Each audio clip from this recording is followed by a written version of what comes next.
Olá, gente, tudo bem? Espero que todo mundo esteja bem, né?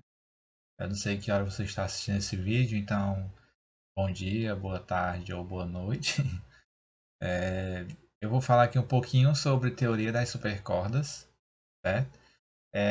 Um pouquinho mesmo, gente, é literalmente um pouquinho, porque teoria das supercordas é um mundo gigantesco de informação. Então eu tentei resumir o máximo que deu, né? O máximo que eu entendi e o máximo que eu estudei também. Tentei resumir nesses slides, ok? E eu tenho um certo subtítulo para essa minha apresentação, né? A possível teoria que poderá unir a mecânica quântica e a relatividade, mas criará outros universos. Eu coloquei criará entre aspas, vocês vão entender o porquê mais para frente. Mas primeiro, a gente vai dar uma leve olhada aqui que a gente vai falar, né? Um sumáriozinho. Vamos falar sobre relatividade geral versus mecânica quântica. Teoria das supercordas, supersimetria, tá? Dimensões extras, N-Brana, teoria M e as referências. Primeiramente, a gente tem que passar para entender, né, como que surgiu essa ideia de teoria das supercordas, ok? Por volta de 1687, Isaac Newton, né, descreveu a lei da gravitação universal, beleza? Ele estava lá, né? Segundo o que contam, ele estava sentado sobre uma macieira e aí uma maçã caiu no chão e ele teve aquele estalo na mente dele, né? Que fez com que ele desenvolvesse toda a nossa mecânica clássica, né? Praticamente. Mas e o importante não é o fato da maçã ter caído, mas sim a contribuição que teve para que Newton descrevesse toda a mecânica celeste, a gravidade e tudo mais, com base na mecânica clássica descrita por ele também.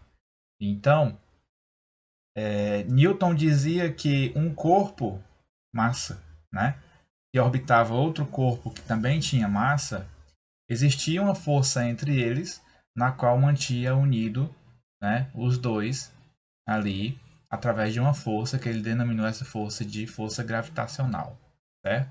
Então essa força, né, como todo mundo conhece, ela aumentaria, na verdade, ela diminuiria com o quadrado da distância, né?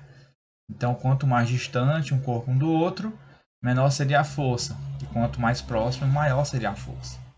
E foi colocado em xeque por um cara chamado Albert Einstein, né?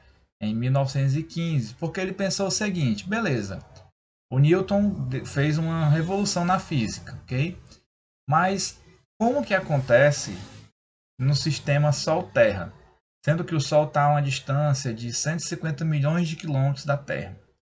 Se o Sol, por um acaso, diminuir sua massa, então, pelo que Newton descreveu, automaticamente, instantaneamente, a Terra deveria sofrer essa alteração na massa do Sol, né? Devido à força gravitacional. Como que isso aconteceria numa distância tão grande, sendo que o movimento, a alteração seria quase que instantânea, né? Aí o Einstein começou a se pensar dessa forma. Então, ele começou a estudar, teve aquele monte de estudo, né, que todos nós aqui conhecemos. Então, em 1915, o Einstein publica a teoria da relatividade geral, né, no qual ele diz que o espaço é deformado com a presença de uma massa naquela região. E é isso que faz com que os corpos orbitem uns aos outros, né? Isso de forma muito superficial, tá bom? A gente sabe que a mecânica, a relatividade é uma gama muito maior de informações, né? Mas aí, devido a essa teoria do Einstein, se implementou mais uma coisa. A gente tinha que as dimensões do espaço eram somente três: altura, largura e comprimento. Beleza? Mas devido à teoria de Albert Einstein, foi necessário incrementar mais uma nova coordenada, não é? Que seria a coordenada temporal, coordenada tempo. Então, a partir da teoria da relatividade, o universo ganhou mais uma dimensão. se tornando um universo quadridimensional, tá? E Einstein foi um dos pioneiros a mexer com uma matemática que envolvia mais do que 3 dimensões, certo? Mas aí, devido a essa revolução gigantesca que Albert Einstein fez, devido a essa sua teoria, alguns, alguns teóricos, né, alguns físicos teóricos, nem o exemplo de Theodor Kaluza, né, ele tentou colocar mais uma dimensão no universo para ver o que aconteceria. E ele propôs, né, ele afirmava, né, diz que ele dizia que se a gente colocasse mais uma dimensão, a gente poderia unificar a gravidade e o eletromagnetismo. Daí você já vê que tem uma certa tendência, né, de unir as forças elementais, forças fundamentais, né? Então ele pensou, bom, se a gente colocar mais uma dimensão, a gente pode, né? Ele desenvolveu uma matemática que poderia unir a gravidade com o eletromagnetismo. Mas para isso ser possível, ele dizia que tinha que ter uma partícula. E essa partícula ele chamava de rádio. Esse aqui é o Kaluza. O rádio, né? E esse rádio nunca foi encontrado. Então a teoria dele meio que, a hipótese dele meio que foi arquivada, né? Ninguém mexeu muito nisso.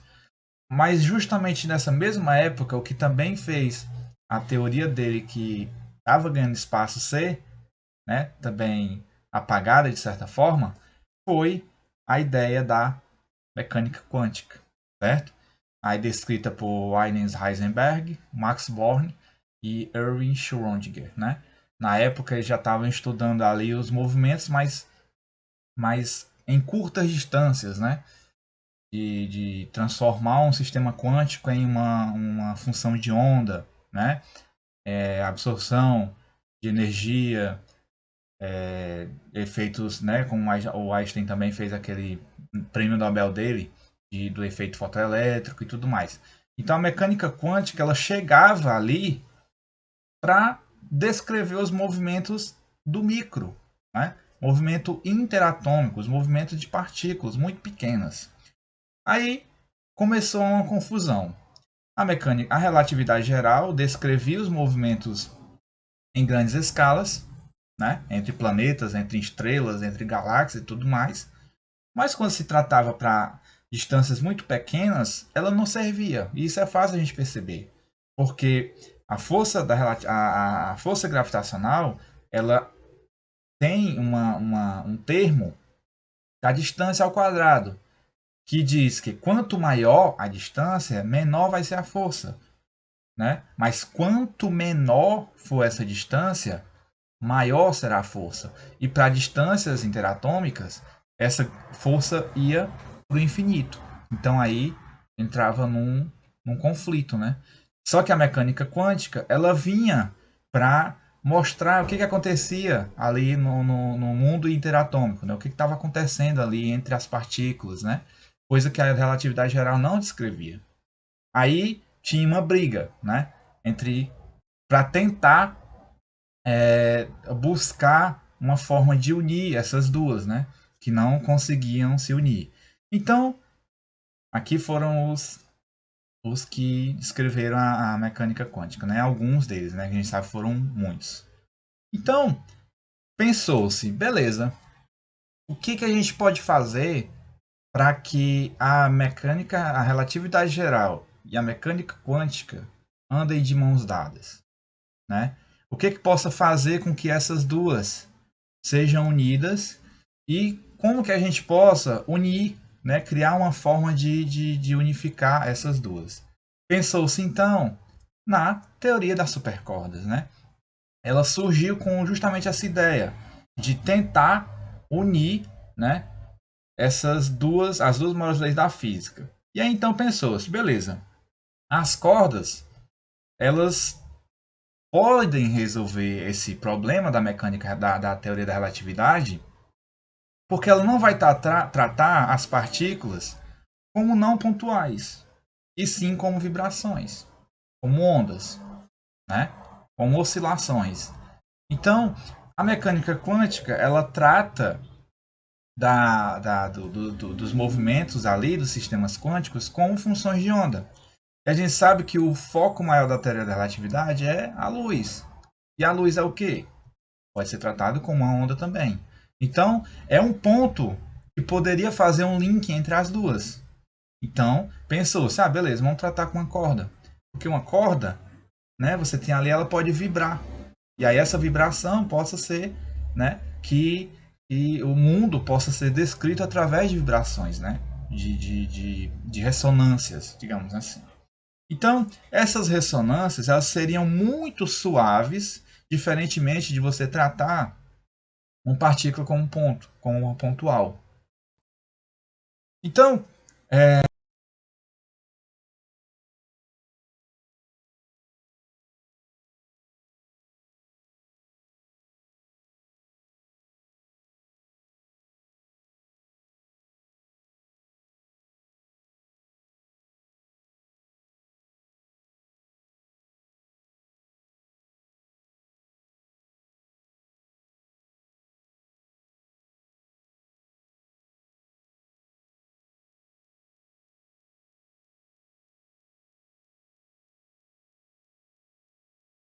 para a teoria das supercordas, né, as partículas fundamentais são ressonâncias distintas de cordas abertas ou cordas fechadas, certo? Então, cada partícula, não importa a partícula, cada partícula ela vai ter uma ressonância distinta da corda que ela é formada, tá bom? Então, se uma corda ela vai vibrar de uma forma diferente, ela vai ressoar de uma forma diferente, ela vai dar uma característica para uma partícula que a gente conhece. Por exemplo, o quark. Se ela vibrar de uma forma diferente, ela vai dar resultado de um fóton, um graviton e por aí vai, beleza? E outra coisa muito interessante é que o tipo e a massa dessa partícula, né, vai depender exatamente da amplitude e do comprimento de onda dessa ressonância. Então, tudo o que vai caracterizar, né, essa vasta gama de partículas que a gente tem vai ser determinado através de ressonâncias e comprimentos de onda, tá bom? E a amplitude do comprimento de onda dessas cordas, tá? Lembrando que eu estou falando das ressonâncias, de comprimentos de onda, de amplitude das cordas que formam as partículas, tá bom? Aqui é uma representação de como seria essas cordas, tá? Então, eu tô falando aqui, né? Corda, corda, corda, corda. Mas o que diacho é, né? Do que são essas supercordas? Supercordas basicamente é energia, né? É um filamento, né? Que compõe ali a estrutura de uma partícula, que é energia. Até tem uma piadinha no meio na sociedade, na comunidade científica, que diz: o que são supercordas? Supercordas são supercordas. Porque não tem uma definição, assim como não tem uma definição para energia, né? A gente sabe que a supercorda, né, supõe-se que ela é feita de energia. Então, a vibração dessa corda de energia faz com que surja características diferentes para partículas diferentes, ok? Então, por que cordas, né? E não membranas, cubos, esferas, cilindros, blá blá blá blá blá. Por que cordas? Porque a corda ela tem um nível menor. Passando um carro aqui, gente, desculpa. Ela consegue ter um menor grau de liberdade do que. Desculpa, um maior grau de liberdade do que um outro tipo de coisa, né?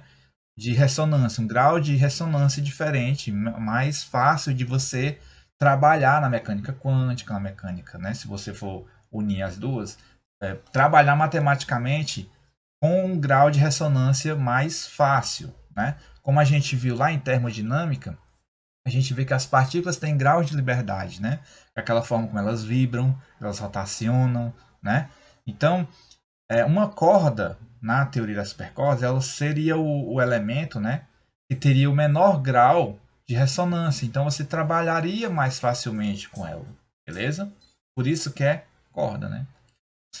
E qual o tamanho dessas cordas? Bom, o tamanho, basicamente, vai depender muito da forma como ela está vibrando, certo?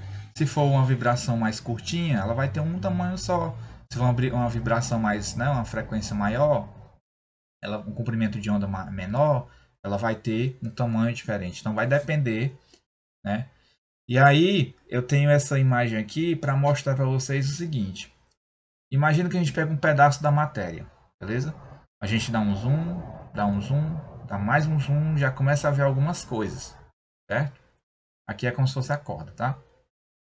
A gente dá mais um zoom, a gente já começa a ver coisas meio, né? Na matéria, a gente imagina vocês olhando, sei lá, para a superfície. Eu vou usar o mesmo exemplo que eu usei numa aula que a gente teve. Coloca um ácaro na superfície de um lápis. E aí você olha esse lápis bem de longe aqui, né? Aqui meu lápis, aí você olha o lápis bem de longe aqui e tem um ácaro lá. Da onde você está vendo, você está vendo só o lápis. Você consegue ver a circunferência, o comprimento, a altura, né, a espessura e tudo mais. Mas para o ácaro que está lá, ele só vai ver uma região plana. Porque um ácaro é um ser microscópico. Então ele vai ver essa região aqui como uma região plana. Então, a teoria meio que ela se faz essa pergunta. O que acontece se a gente for para a escala menor do que a escala subatômica? Né? Então a gente começa a ver coisas, né, mais assim, mais estranhas, podendo até a gente ver outros universos, outras dimensões, tá? Aí eu vou falar um pouco mais para frente. E aí a gente entra na questão de supersimetria, né? O que de acho é isso? Essa imagem aqui é bem interessante, porque a supersimetria, ela vai tratar, ela é como se fosse um espelho, tá? Em que uma coisa refletida nele, esse reflexo vai ter características diferentes, coisas diferentes, mesmo sendo reflexo daquilo que você está observando. Vamos ver aqui mais detalhadamente, né? A supersimetria nas supercordas é uma relação, uma coisa interessante que eu percebi, gente, é que nas supercordas é supergravidade, é supersimetria, é super um bocado de coisa, tá? Então, a ideia de unir tudo, então foi chamada de super, né? Então, só conceito de curiosidade. Então, é uma relação postulada entre as principais classes de partículas elementares, certo? Que são os férmions e os bósons, né? A gente viu aí na aula de física contemporânea essas classes de partículas, né? Que diz que o seguinte: para cada férmion deve existir um bóson companheiro dele. Mas aí você se pergunta, beleza, mas a gente sabe que os férmions têm uma característica muito diferente da dos bósons, né? A gente sabe que vários bósons conseguem ocupar o mesmo ponto de um férmion, mas o férmion não consegue ocupar, dois férmions não conseguem ocupar o mesmo ponto de um bóson, né? Então já começa aí a bugar o negócio. Aí o que a supercorda, né, a teoria da supercorda diz? Que para cada ressonância de uma supercorda que descreve um bóson, existe uma ressonância que descreve um férmion com massa e cargas iguais. Vamos colocar aqui para um contexto mais fácil de entender. Existe uma espécie de simetria nos núcleos atômicos, né? E que, por exemplo, se você estiver olhando para um núcleo com um número par de nucleons, né, um número par, você vai ver cada um eles interagindo ali maravilhosamente bem, né?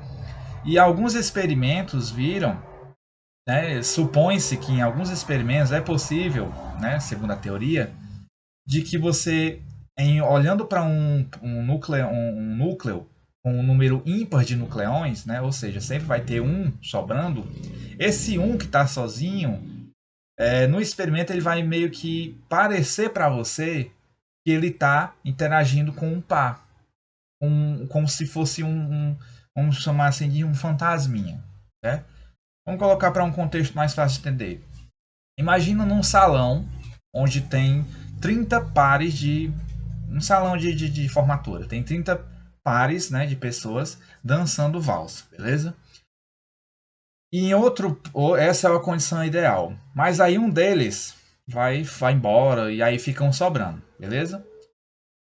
Na supersimetria, a gente olhar para esse salão é como se essa pessoa que está sozinha estivesse dançando com o fantasma dela mesma.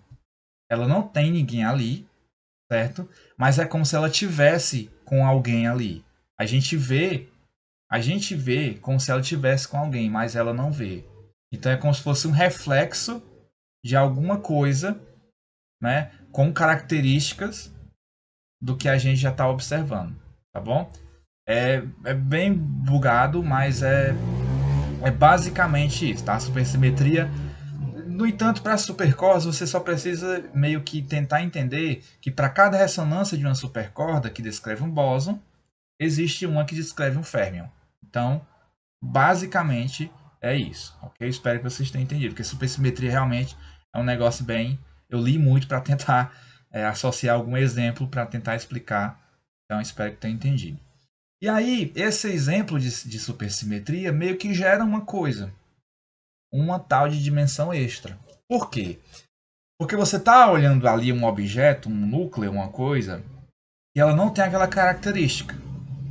Mas a supersimetria meio que vai espelhar uma característica que você está esperando observar, mas que não acontece, certo?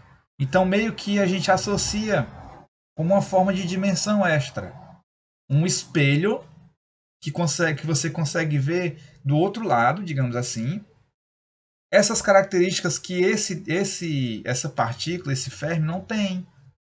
E esse férmion tem até uns conceitos que eu vi que o férmion é considerado uma partícula antissocial, ele não consegue estar ali próximo do outro, né, muito próximo do outro.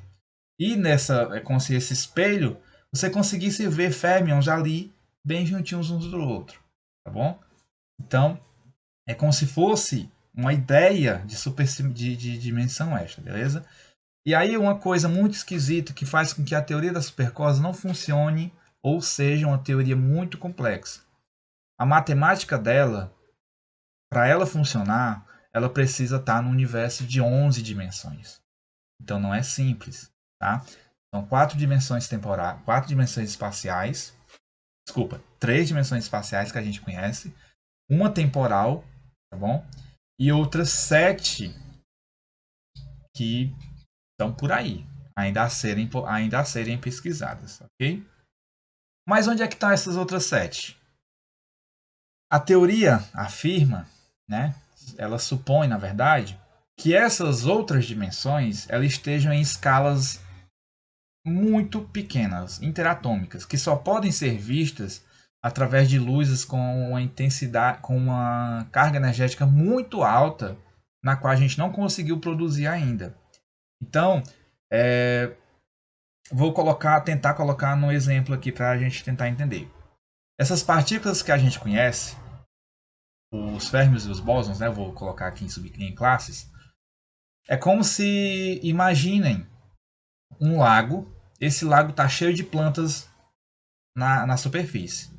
Mas a gente sabe que dentro daquele lago, né, na profundidade ali abaixo daquelas plantas, tem peixes, tem sapos, tem um monte de coisa andando por ali.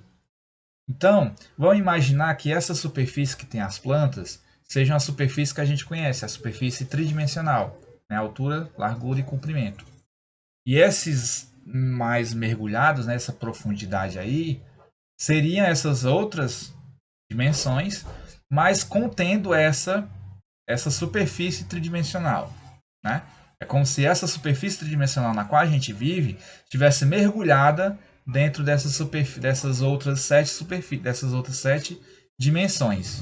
Então é meio bem louco, mas a gente tem que fazer analogias para tentar entender, certo? Enquanto que nessa superfície de plantas, essa superfície tridimensional, estaria os férmions e os bósons.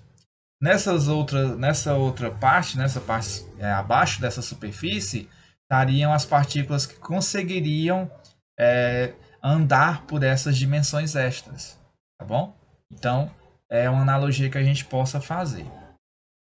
E aí, as massas e os tipos de partículas descritas por essas supercordas, lembrando, as massas e os tipos de partículas descritas pela ressonância dessas supercordas dependem exatamente da maneira como essas dimensões são compactadas, tá? Então, a gente pesquisando na internet sobre a teoria da supercorda, a gente vê uns negócios bem bem estranho, né? Umas coisas, parece sei lá, um papel amassado. Mas isso é uma dimensão para a teoria das supercordas, tá bom? Então, a forma como ela está compactada é o que também vai dar a característica de massas e tipos de partículas, ok? Aqui é um exemplo, ó. Aqui é como se fosse uma dimensão, né? Uma simulação de dimensões, né? Na qual a corda está aqui dentro, toda entrelaçada, ressonando, e aí a característica, a amplitude e a frequência dessas ondas, dessas cordas, vão resultar nos tipos e massas de partículas. Aí a gente entra para um negócio chamado P-brana. Já acha isso, né? Beleza. Para a teoria das supercordas, as branas, né? É um ente matemático e um ente físico, tá certo? No qual, para a física, né? Para a física das supercordas, é como se fossem objetos dinâmicos que podem se propagar no espaço-tempo de acordo com as regras da mecânica quântica, com massa e outros atributos como carga. São esses bichos, essas branas, que conseguem caminhar por essas outras dimensões, tá bom? E aí elas seguem as mesmas regras da mecânica quântica, tá bom? Então essa brana é um ente físico para as teorias das supercordas. São objetos dinâmicos. E aí é como se a gente, né, descrevesse uma partícula pontual como uma brana de dimensão zero, tá? Então a partícula pontual é como se a gente convertesse para uma brana de dimensão zero, né? Na teoria das supercordas. Enquanto que uma corda pode ser vista como uma brana de dimensão 1. Lembra que a teoria das supercordas ela trata as partículas como cordas, né? Não como coisas pontuais. Então, a partícula ela é ignorada e é tratada como uma corda de dimensão 1, beleza? Na dimensão P, né, a gente tem várias dimensões. Na dimensão P, esses objetos são chamados de P-branas, ok? Eu já vi em livro chamado de N-branas, D-branas, M-branas. Então, esse termo antes do brana quer dizer a quantidade de dimensões que vai ter. E aí, o que é essa teoria M? Né, também que a gente vê muito falar quando a gente está pesquisando. Como é aqui mostrado, para cada dimensão dessa, né, cada dimensão dessa aqui tem uma matemática diferente. Tem 5 tipos, né, que descrevem as 11 dimensões da teoria das supercordas. Eu não vou descrever aqui porque é muita matemática, então resolvi não mostrar. Então, essa teoria M, ela diz, na verdade, que essas formas de interpretar a teoria das supercordas é um tipo dentro da teoria das supercordas geral. Então, é como se você tentasse unir, né? Por exemplo, vamos supor o seguinte: a gente está estudando matemática, e a matemática tem vários ramos de conhecimento. Tem estatística, tem probabilidade, tem álgebra, tem um monte de coisa, né? Então, é como se fosse isso. A teoria das supercordas tem vários tipos, tem 5 tipos, na verdade, desculpa, e cada tipo tem uma matemática diferente, certo? Para explicar ela, mas é o mesmo conceito, só que usando 5 conceitos matemáticos. Então, a teoria M, ela diz, beleza, cada um desses tipos aqui está descrevendo uma característica da teoria das supercordas. Então, vamos pegar todo mundo e criar uma teoria só?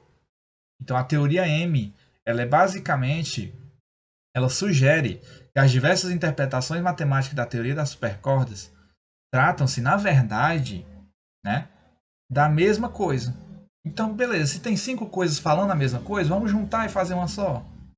Né? Mais fácil. Então, dessa forma, surgiu o que a gente chama de teoria M. E ela foi proposta por um cara chamado Edward Whiting, que dizia o seguinte, que essa teoria, né, e um fator que ela ocasionaria, né, uma das suposições é que a possibilidade de existirem universos paralelos ao nosso. Então, A teoria das supercordas, lá no início eu falei que é uma possível teoria que une a mecânica quântica, a mecânica relativística, né?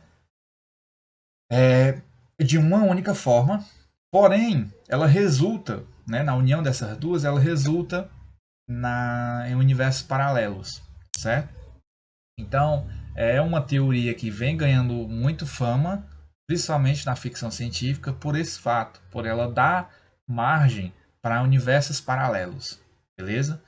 Então, uma coisa que eu acho muito interessante é que a partir da teoria M, alguns cosmólogos hipotetizaram de que o Big Bang surgiu a partir de uma colisão de duas bramas com dimensões gigantescas. Eu vou falar gigantescas porque não tem uma palavra melhor para dizer. Não vou chamar infinita porque também não se sabe se era infinita ou não. Mas eram duas bramas de dimensões universais, vamos chamar assim. Então colidiram e essa colisão fez com que uma explosão surgisse e nascesse um universo ali entre essas duas bramas. Então, para esse cosmólogo que hipotetizou isso, a gente vive num universo que está entre duas bramas. Então, teorias e teorias a gente vai conseguir aí aos montes. Então, basicamente, a teoria das supercordas é isso, tá? Eu tentei explicar aqui o que eu pude, né? Se vocês quiserem pesquisar mais, fique à vontade. Eu vou dar aqui alguns links e depois indicar um livro aqui que eu acho assim muito perfeito. Mas aí eu vou deixar uma palavra do Born aqui para vocês, né? Devemos ter claro que quando se trata de átomos, a linguagem pode ser usada apenas como na poesia, beleza? Então, da mesma forma como a gente usa cada palavra de forma tão delicada, tão cuidadosa para criar a poesia, quando a gente está se tratando de átomos, a gente tem que fazer da mesma forma também, porque o negócio é muito, muito, muito complexo. Então, eu deixo esses sites, eu pesquisei também para vocês darem uma olhada. E livro de referência eu deixo aí o Universo Elegante do Brian Greene, que é um dos maiores físicos teóricos que estudam a teoria das supercordas e boa parte do conhecimento que a gente tem de supercordas vem a partir dele, beleza? Então é isso, pessoal. Obrigado. Eu espero que eu tenha explicado direitinho o que eu pensei.